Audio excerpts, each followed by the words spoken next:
It's very clear now that both Hendrick and Joe Gibbs are very likely to have one car miss the playoffs.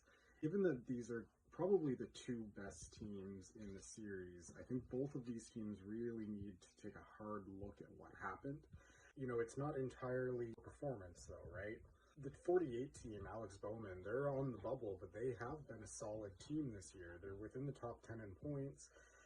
They've been pretty consistently fast. They did have that stretch where they didn't have very good finishes, but the 48 team has the second most amount of top 10s this season. And overall, they've been fast. They just haven't been able to get that win, which really seems to be a story of that 48 team.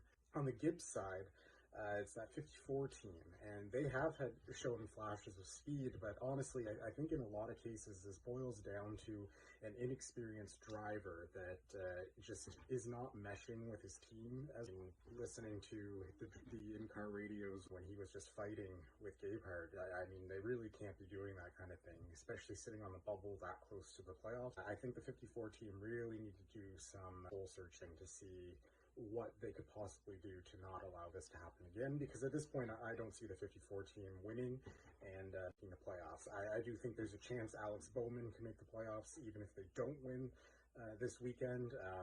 There's always a possibility that there's no new winner. They may end up getting lucky when the 45 wrecks out and they have a decent finish, or maybe the 48 team gets that win. But I think the 48 team really needs to take a look at what's going on. They can't keep doing this every year.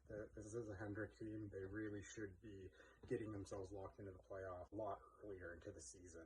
Maybe Hendrick needs to give more resources to that team. I personally don't believe that Alex Bowman is a bad driver or should be taken out of that car.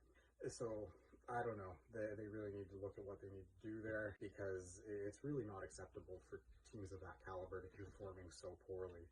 Honestly, this goes double for the 54 team. They really need to figure out what's wrong and fix that, because a team of that quality should not be so far down in the points.